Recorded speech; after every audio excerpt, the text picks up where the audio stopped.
कुछ अनसुनी कुछ अनकही कहानियाँ। हर कहानी कुछ कहती है। आइए सुनते हैं आज की कहानी क्या कहती है। आज की कहानी है कवि रसखान का प्रसंग। एक समय की बात है, बादशाह अकबर आगरा में अपने सलाहकारों से बातचीत कर रहे थे कि कुछ देर बातचीत करने के पश्चात उन्होंने अपने सलाहकारों से पूछा कि आगरा से दिल्ली जाने के कितने मार्ग हैं। इस पर एक मंत्री ने कहा, सम्राट, आगरा से दिल्ली जाने के मुख्य दो मार्ग हैं। पहला मार्ग अलीगढ़ होते हुए दिल्ली जाएगा तथा दूसरा मार्ग मथुरा वृंदावन होते हुए दिल्ली जाएगा, किंतु मेरा आपसे निवेदन है कि आप अलीगढ़ वाले मार्ग से दिल्ली जाएं, मथुरा वृंदावन वाले मार्ग से नहीं। इस पर बादशाह अकबर ने पूछा कि मथुरा वृंदावन वाले मार्ग से दिल्ली जाने में क्या आपत्ति है। तब उस मंत्री ने कहा, सम्राट, मथुरा वृंदावन में हिंदुओं का एक भगवान रहता है। जो भी कोई उसके दर्शन कर लेता है वो फिर कहीं का नहीं रहता, उसकी भक्ति में तल्लीन हो जाता है और उस व्यक्ति को चारों तरफ सिर्फ उसी भगवान के दर्शन होते हैं। हिंदू लोग अपने उस भगवान को न जाने कितने ही नामों से पुकारते हैं, जैसे कि कृष्ण, ठाकुर जी, कन्हैया इत्यादि। अकबर ने कहा, ठीक है, हम अलीगढ़ वाले मार्ग से ही दिल्ली जाएंगे। किंतु अकबर के राज्य कवि का एक शिष्य था, उसका नाम था रसखान।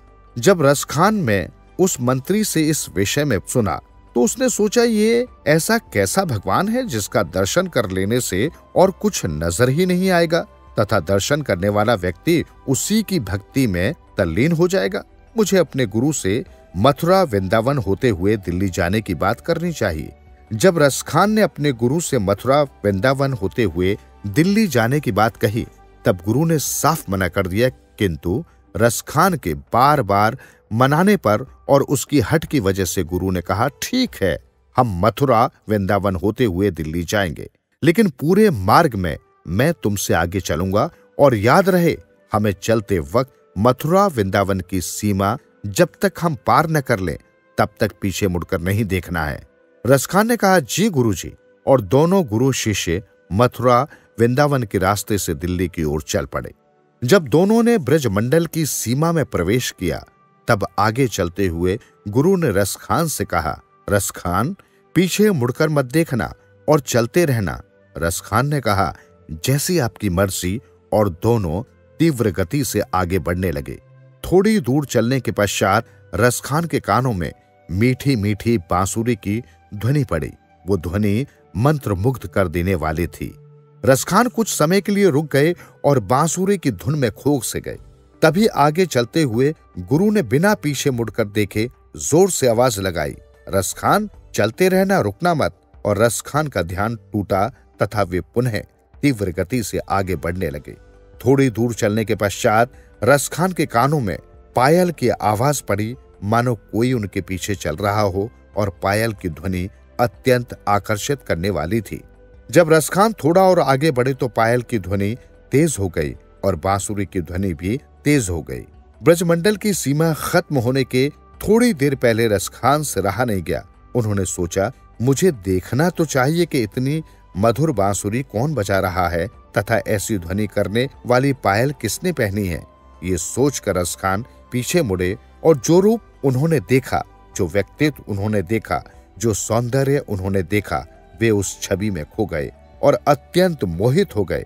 उस मोहित अवस्था में उन्हें मूर्छा भी आ गई तथा वहीं पास में रखे बजरी के ढेर में बेसुध होकर गिर पड़े। रसखान के गुरु जब ब्रजमंडल की सीमा से बाहर निकल गए तो उन्होंने पुकारा, रसखान, किंतु उन्हें कोई जवाब नहीं मिला। तब उन्होंने सोचा, क्योंकि मैं ब्रजमंडल की सीमा से बाहर आ गया हूं तो अब मैं पीछे मुड़कर देख सकता हूं कि रसखान कहां रह गया। जब उन्होंने पीछे मुड़कर देखा तो रसखान नहीं दिखाई दिए। गुरु तुरंत वापस दौड़ पड़े रसखान को ढूंढने, और थोड़ी दूर जाकर उन्होंने देखा कि रसखान उस बजरी के ढेर में बेसुध अवस्था में पड़े थे। जब गुरु उन्हें होश में लाए और उनसे कहा, रसखान, क्या हुआ तुम्हें? तब रसखान ने कहा, कौन रसखान? आप कौन है महाशय? अभी जो दर्शन मैंने किए वो छवि कहाँ गई? उस छवि का वर्णन कर सकूं ऐसे शब्द मेरे पास नहीं है। तब गुरु समझ गए कि हिंदुओं के उस भगवान ने रसखान का मन मोह लिया है और अब रसखान सदा सदा के लिए उसके हो गए। सुनते रहो दिल से यूं ही कहानियां। कहानियां आपकी, हमारी और सबकी, जो दिलों को छू लेती है। सुनते रहें कहानियां।